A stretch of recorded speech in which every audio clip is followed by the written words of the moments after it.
Okay, hello students. Welcome to a topic in pediatric pharmacology that we'll be discussing today.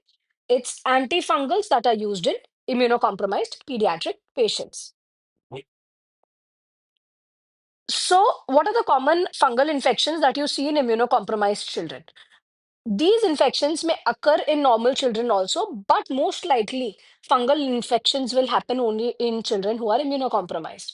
Children who are malnourished, children suffering from HIV, maybe even tuberculosis. These are the infections that are common. So candidiasis may be systemic, it may be esophageal, or it may be oral. So candida, it may involve any of these. Aspergillosis. Aspergillosis is mostly a pulmonary involvement. Okay, so aspergillosis mostly involves your lungs.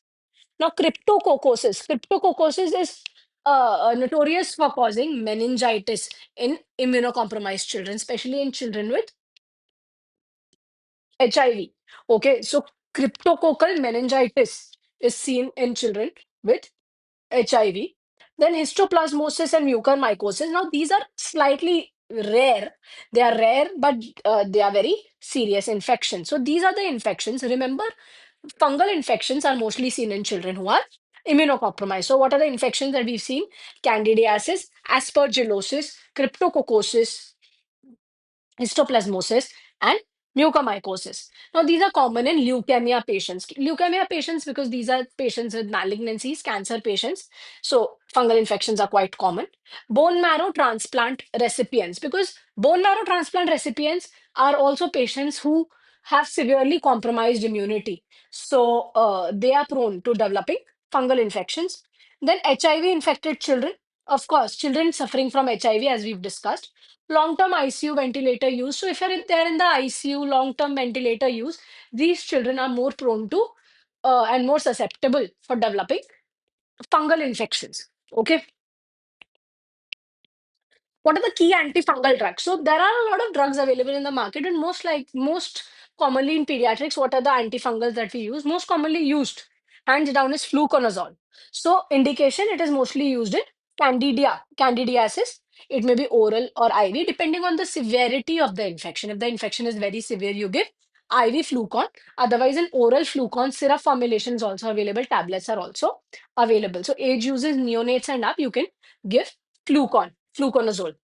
Amphotericin B, again a very commonly used antifungal, but it has to be used with a lot of precaution. We will be talking about this drug.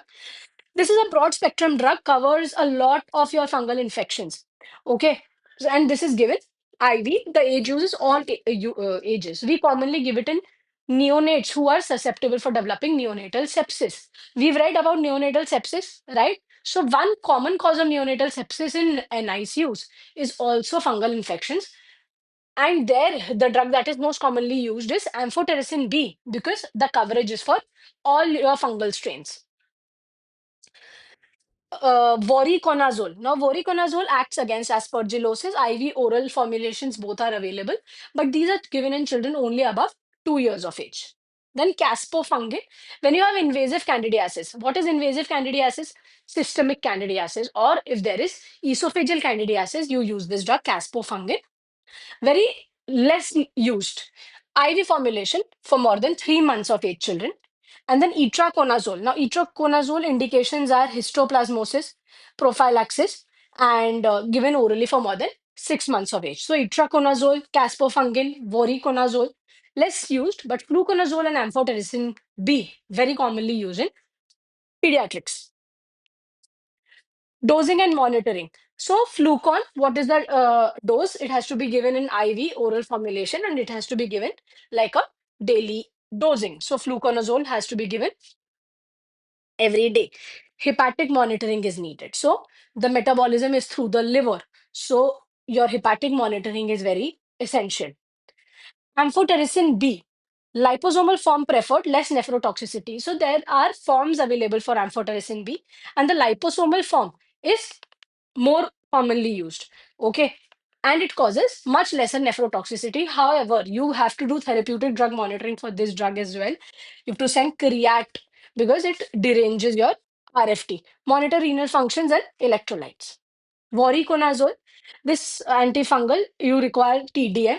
Visual disturbances and hepatotoxicity risks are there with this drug, voriconazole.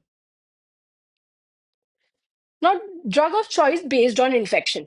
If you're seeing oral candidiasis, what drug will you start? You start fluconazole. Okay.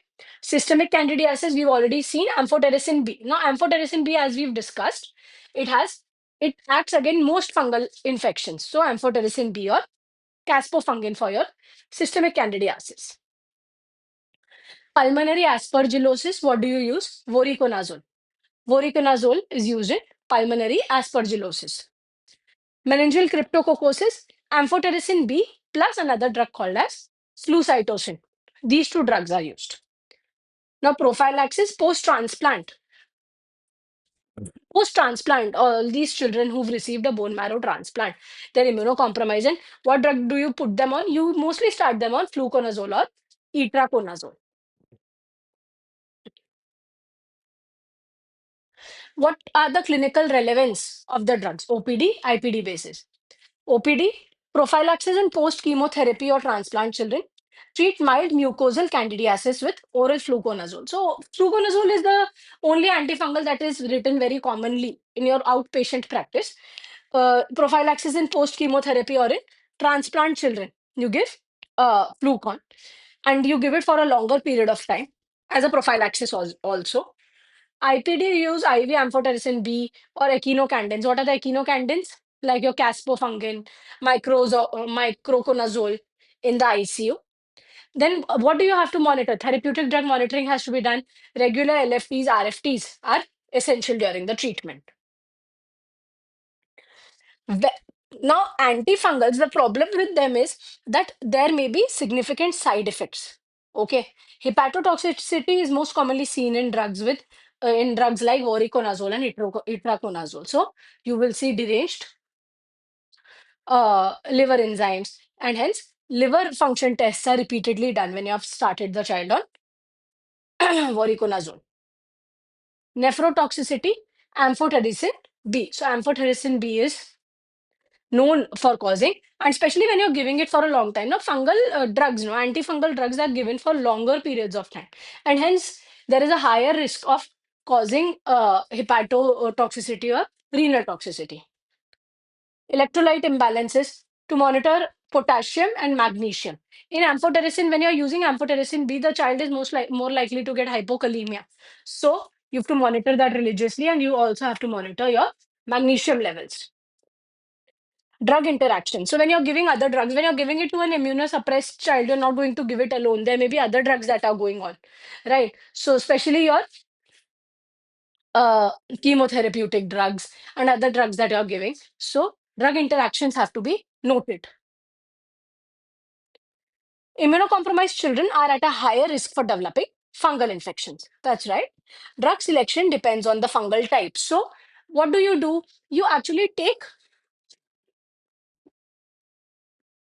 swab, either a fungal swab or KOH swab can be sent, okay, or in your serum sample you detect beta galactomannan. These are the fungal markers that you see in serum samples. Okay, so galactomannan levels are sent. 1,3 beta D glucan, that levels are sent. If they are positive, that means the child has a fungal infection. Drug selection depends on fungal type, severity, and organ involvement. Monitor renal and hepatic function during therapy. So both your renal and hepatic functions have to be monitored. Early diagnosis and prompt treatment are key to survival. So if you're suspect in a and in a child who's immunocompromised, suppose there's a child who's just received a bone marrow transplant, you will have to give them a prophylaxis